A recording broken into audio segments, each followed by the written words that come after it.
30th of November, Rabbi Levitt, Gemora.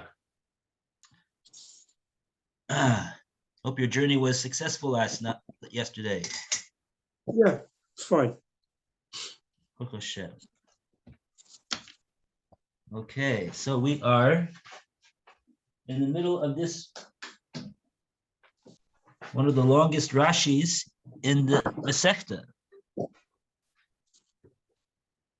Funnily enough, as Rabbi Fairman likes to say, in the subject of Shemitah servants. We have a Rashi over here. One second. That's not the right Gemora. Bring a Gemora Bava Kama.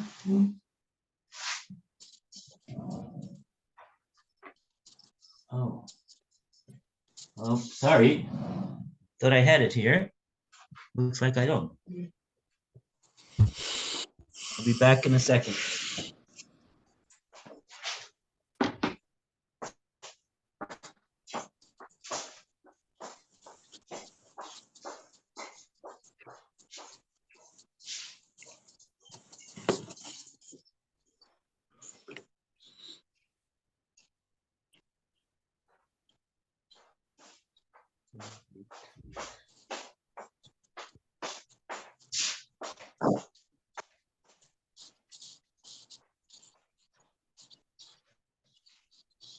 Okay, so we're on Kuf base, Amid Aleph.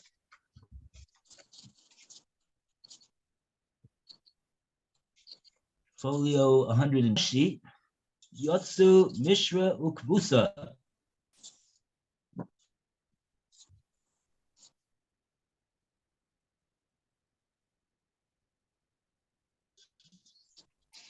It's in the middle of the Baruch Hashem.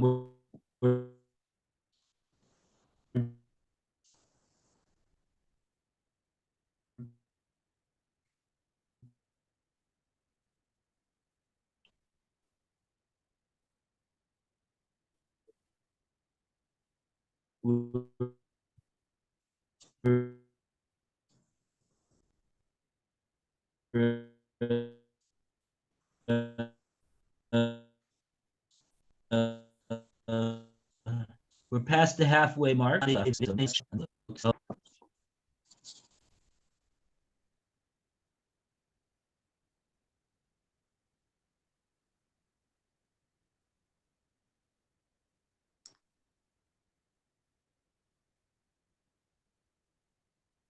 Rabbi Levitt, you're on mute.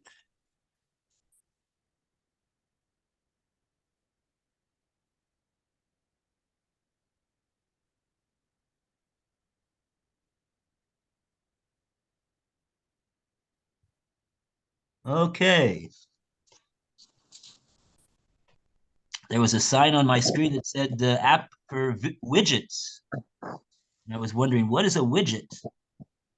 Anyway, so I got rid of it, and then the whole picture went blank. So anyway, I'm glad to be back. Baruch Hashem. Now, okay, so we're on the Rashi Dibra Maskel Yotsu Mishra Ukbusa. So we're not going to go through the whole thing again, unless somebody wants to. But otherwise, we're just going to continue where we left off. And the question is, where did we leave off? But I think that where we should start with is when Rashi says aval, because now he's going to talk about Perus, and that was involved the Shemitah wine, using the Shemitah wine for laundering and for, what was the other thing? Soaking the flax. Okay, so this word aval is it's actually a little bit this is about 12 lines down from the beginning of the Rashi. First word in the line is stamayu. What page are you on? What page? 102a. Thank you. Oh, namdeni hukefa.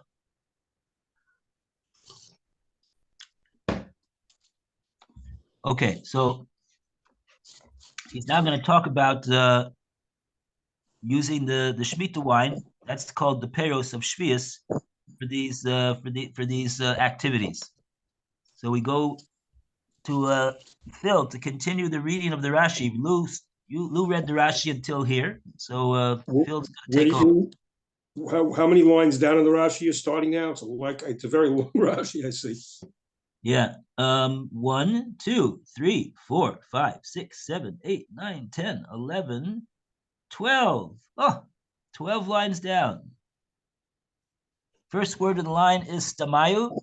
It's the last two words in the line. Aval. Aval pero, stamem, but regular fruit, la'achila, is for food. Umisha'as yetzerehem, and at the time that they're created, chayal kedushatam, their kedusha of shvius holds upon them. Mm-hmm. The two, and furthermore, lo mahane, we don't learn machshevet, that it's considered la'afuke. Lafkue. Lafkue, what's afkue? To uproot. To uproot them, yeah. And it's not considered the upton, the Asurin, and they are forbidden the misra for soaking, uvikvisa, and for laundering.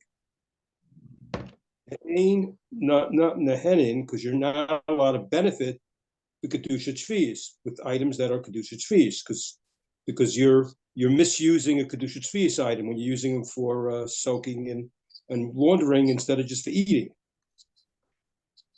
Oh, what Rashi's going to now tell us, what is it that you can do with the peros shvius? Ella, rather, hana'ah, haduma, its benefit is similar la'achila, to eating. Right. Because the activity of eating is an activity of where the hana and the beer occur simultaneously. Hanaso biroso biuro shavim. So that's the classic example of a type of activity that you could do with peros shvius, and that's what activity are we talking about now? Soaking and laundering. That you're not allowed to do, because it's not an activity which is dumia to achila. The activity of achila is what the Torah specifically openly allows, but Rashi is saying that everything which is in a similar category, also that activity could be done with peros shvius. So the standard is whether it's an activity which the hana takes place at the same time as the beer, where the benefit and the pleasure that comes from the using of the item occurs right away at the time that the item is being used up. So when it says Ella, it's saying it's not permissible for laundering and soaking because you don't get the benefit. The benefit is not similar to eating. Correct? Right. In those activities, the benefit, Rashi told us, happens only after a few days. whereas the wine itself that's being used to create that benefit is it gets used up, so to speak, right away, because once you put the flax into the wine, so the wine is no longer that's called it's being used up already. It's no Now, longer edible. yeah, and the same goes for soaking the wine in dirty clothes. The benefit from the activity only happens later, but the using up of the item happens right away. So that's called hanosto ubiuroi eno shavim. That they're not equal, and that's not doma to the activity of achila, of eating. Eating is an activity which the benefit happens coincides simultaneously with the being used up of the peros. Why do you say it takes place after a couple of days? I don't know about flax, but dirty clothes, when you wash them, they get clean right away. Rashi's over here.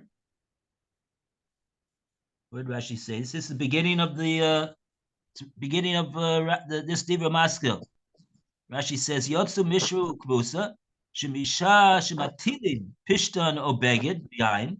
Right at the time that you place the flax or the clothing, the dirty clothing into the Shemitah wine, this kalkel, the wine becomes ruined, univaer, and that's called it's being used up. But the benefit happens to these items. Eno ela ad shlosha yamim v'dalad. Only after 3 or 4 days. Ad shia pishtan shorui, until the flax has been given an opportunity to properly soak in the liquid. V'kena beged, and so to the beged. That's what he says. So you're saying it doesn't take that long? I don't know. I mean, if I put clothing in the washing machine, they get washed and they're clean right away, immediately. This is not the same though. You think of how you're soaking it in this wine, and it's going to take time for it to get the stains out. You have a washing machine that's agitating it to make it go fast. You're just dumping it into water. It's going to take time for the stain to come out. It's not immediate. But it's not going to take 3 days. Well, I don't know why, but he's talking about wine, and I don't know why wine would take 3 days instead of that.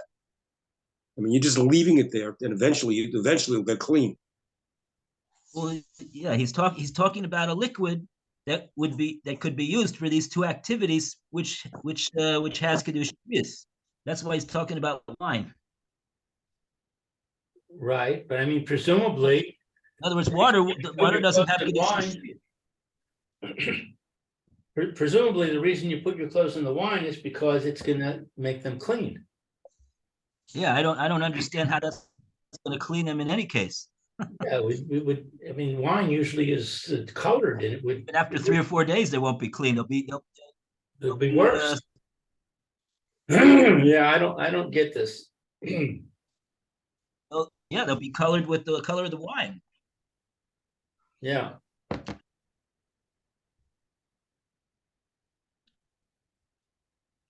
I guess we have to ask a flax soaker. How long does it take to soak the flax until you get the desired benefit that you want from the flax? That's what Rashi says. I don't really have any personal experience with flax. I wouldn't even know what flax was over it. I can hear the point about the flax, because it's some kind of a process. You're processing the flax somehow, but it's the garments. It's the bigadim that I'm troubled about. They're already processed. Maybe. They're just dirty. Yeah. Yeah, the truth of the matter is this that he says 3 days or 4 days, he's really talking about the pishtan.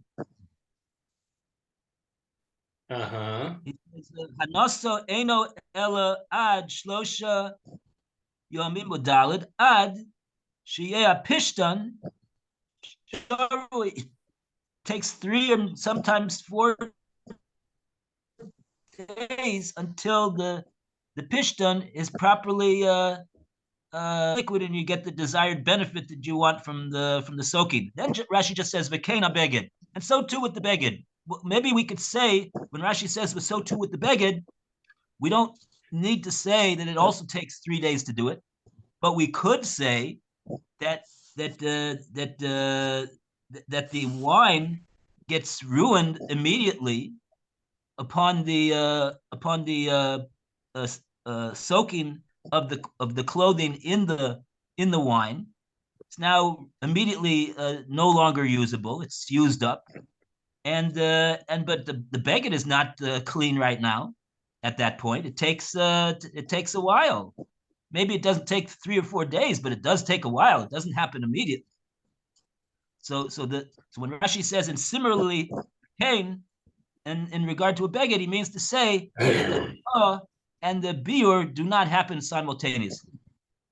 That's really what he needs to say over here in order to explain why these things are going to be activities that are going to be excluded from permitted usage. Maybe we could say like that. He's not saying that the cleaning of the beged is going to take 3-4 days. He's saying so too the beged is going to take longer to get cleaned than it's going to take the wine to get ruined. Okay. All right. Now, so what do we have here so far? So Rashi said, "Aval peros stamen lachila." The rule of peros is that they are generally used. They generally have one usage, and that usage is consumption, eating. And therefore, bishas yitzirasan chayal kedushasan. From the time of their creation, they already have kedusha shvis chal on them. Vasu, and beyond that point, after that point, lo mahane makshava lafkuye. The makshava that he would have, that when he takes the wine and he's planning on using it for shriya or kvisa, it's not going to help. It's not going to help to uproot that kedusha, and therefore asurin limishru kvisa. They remain usher to use this wine for soaking and cleaning.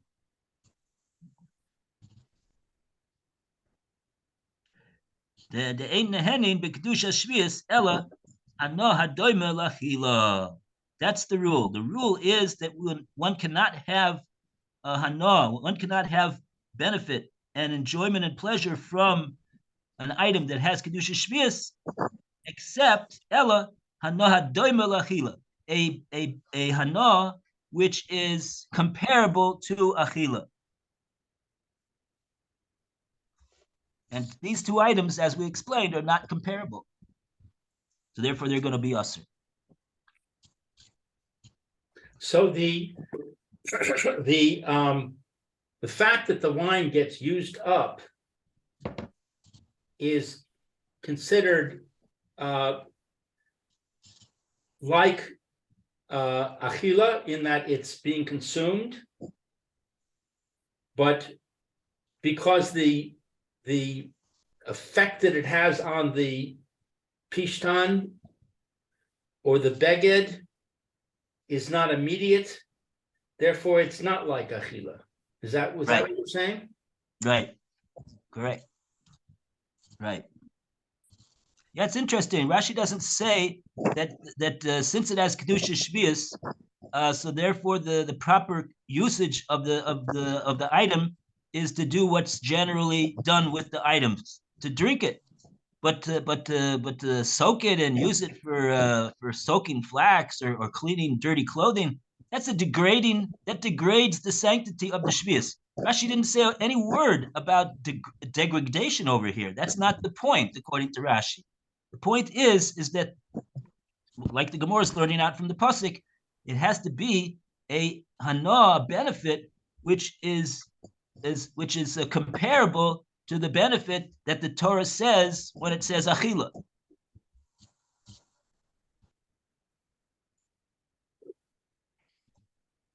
And what makes it comparable to achila is not whether it's degrading or not degrading. It's whether the hana and the beer happen at the same time, so like it does by achila. Okay.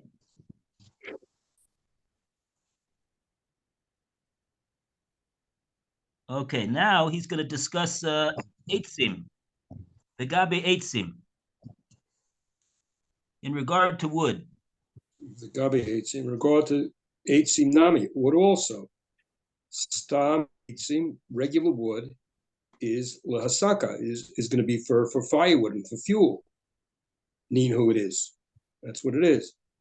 The lo chayala, and therefore it's not kedushat tzvius, because the wood is not really intended to be for any purpose other than wood, and that's not a kedushat tzvius reason. A filu, it seemed to be the mishkan, even wood that's been oiled, because it's still considered wood, and that would also not be good for not have kedushat tzvius on it. And Rabbi Yossi, yeah, should I continue or go? Wait. Yeah, I just want to make a point over here. Again, Rashi's saying that by eitzim, the general usage of eitzim is hasaka, for to burn, for fire, for cooking, for heating, and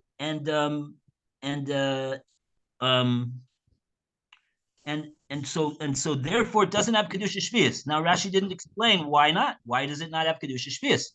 The answer is, like we've been saying, because since its general usage is lahasaka, and since hasaka is an activity where the benefit doesn't occur right away, the benefit occurs only later. It's a delayed benefit. But the biur of the wood, the using up of the wood, the consumption of the wood is basically happening pretty much right away when it starts to burn up. So that's the reason why. So the activity that you use the wood for is not an activity which is comparable to achila, and that's the reason why wood has no kedusha shvius.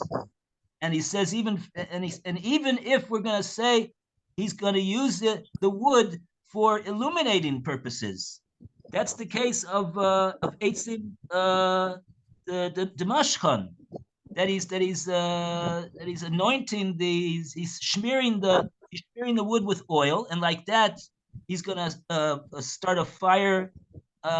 The stick is going to go on fire, and he's going to use that in his hand as a lantern to illuminate the way for himself.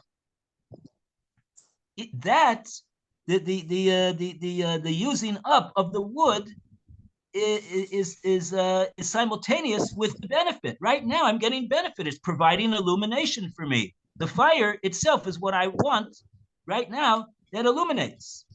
So even though that's an activity which is doima to achila, nevertheless, since the ordinary general usage of wood is not for that purpose, but for a purpose which is not comparable to achila, so therefore, even if I'm going to use this wood for illuminating purposes, it's not going to have kedusha shvius.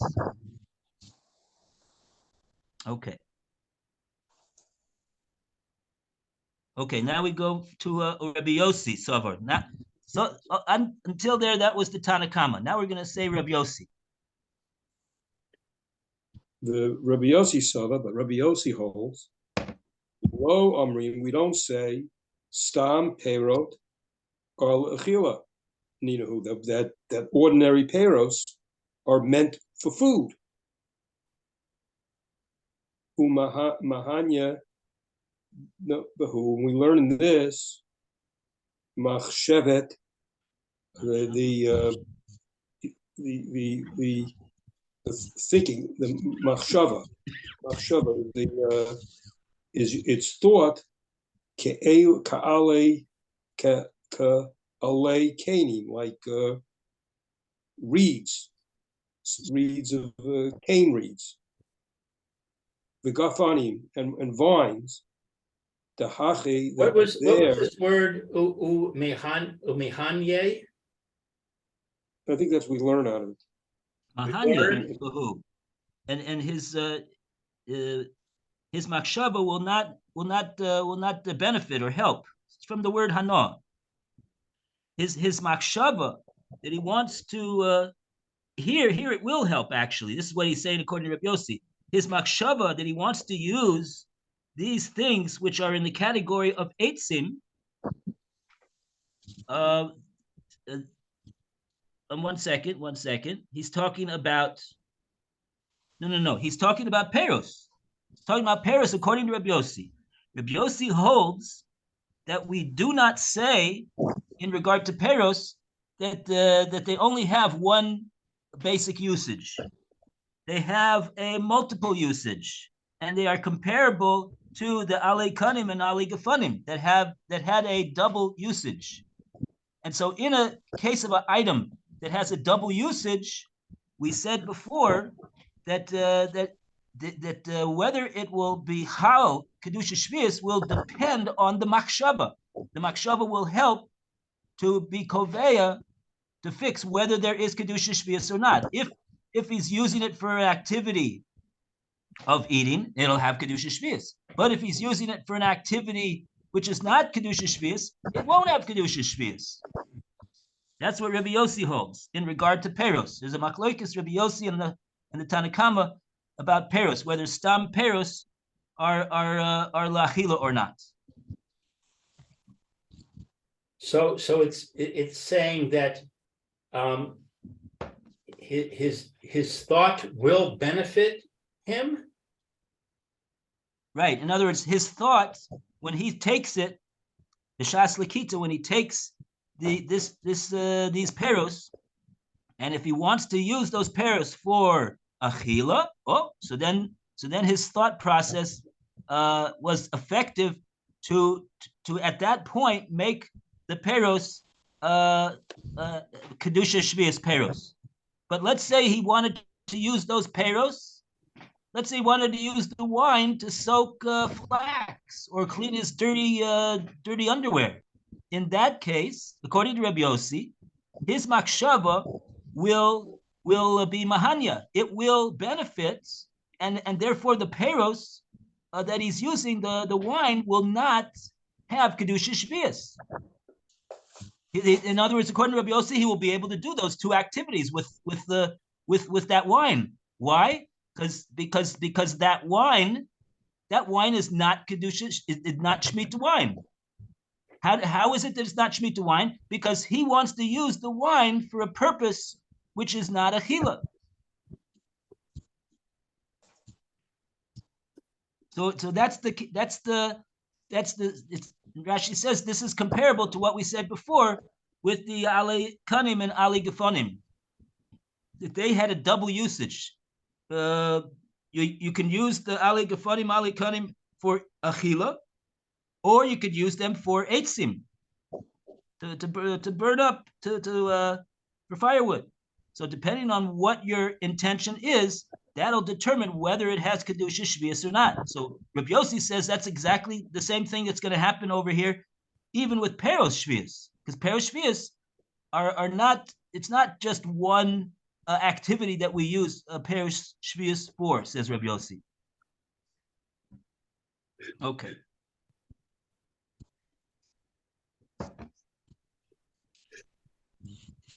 So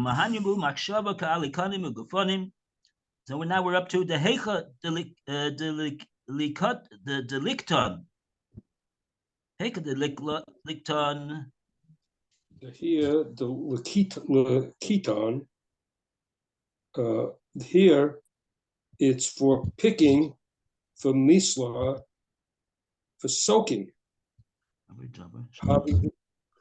Is a thing, hanato, that its benefit is acha, occurs after its removal, not at the same time. The benefit doesn't happen. What is the mishra? Soaking. Soaking. Thank you. Because it doesn't happen right away. You remove it right now, but the benefit doesn't occur from the soaking until it's soaked for a while. Right. And therefore, shvius is not whole on it because it's not happening at the same time. It's happening later on. Kach, so matzati, I found the yesh lashono acherim. There are other versions. Vizo shamati, and this I heard the hagon, and it's appropriate. Okay. So Rashi's coming out that he concedes that there's other interpretations over here in this Gemara, but this is the one that he heard, and he finds it eminently appropriate. Okay. Now we got 5 minutes left. So that's the, if we could just review what we did over here. So we're able to take away. We see that we got a machlokas over here between the Tanakama and Rabbi Yossi about whether you can soak and clean with perushvius. The Tanakama says it's asur, and Rabbi Yossi says it's mutar. And the reason is Rashi explains the whole yesod of the machlokas here, that according to the Tanakama, it's the peros have kedusha shvius from the time that that Hashem creates them, and any machshava about using it for some other activity other than eating is to no avail. It doesn't, meaning to no avail, that it won't avail us to say that it's not having kedusha shvius, because we're not using it in a way with which the hana and the beer is shavet. But Rabbi Yossi says no. Peros are more like, they don't have a one general usage. They have a multiple usage, similar to alei kanim and gefanim.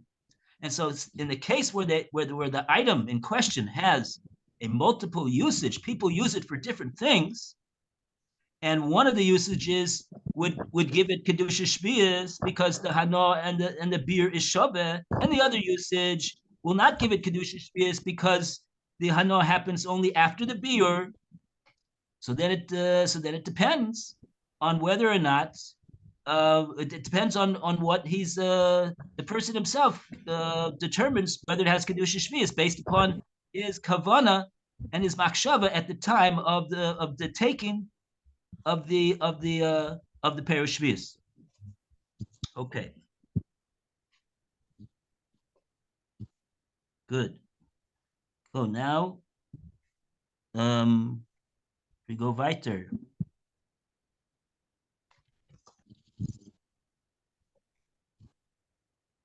Okay, so now let's go to Rabbi Yossi.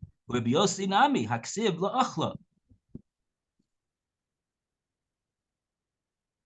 You ask where that is on the page, and I tell you.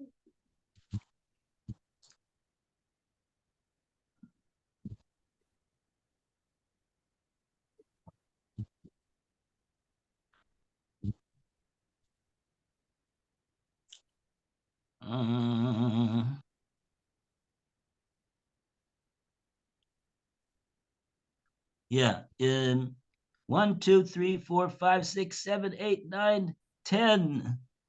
10 lines from the top. The first word in the line is Mishra, and the last word is a acronym, Vav Resh Yud, that stands for U Rabbi Yossi, and call upon Alan to continue the reading. See the place, Alan? Yeah, I'm trying to find it.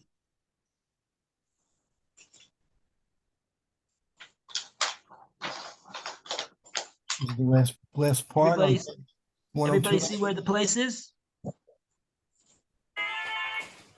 Hello? I see. We just turned the page to, what are you starting at? Verabiosi Nami Yes, Kakatu? correct. That's, turn the page 102A2 at the beginning.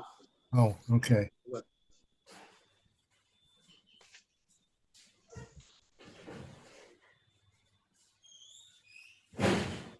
Gemora asks, Rabbi Yossi, Nami, Hochiv, Ochal. But according to Rabbi Yossi too, it is written to eat, which implies limitation on the uses of Shemitah produce. How then can he expound the expression for you to include using Shemitah produce for all uses, even those whose benefit comes after consumption? Right.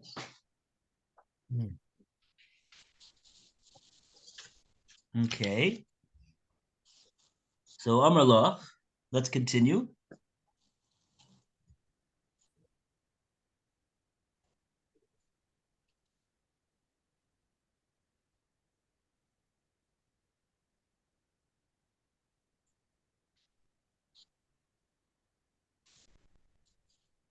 I can't hear.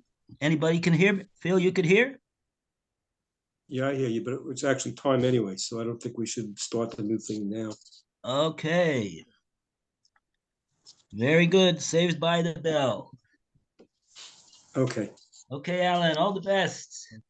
Take care. Bye, Phil. Bye. Have a great day.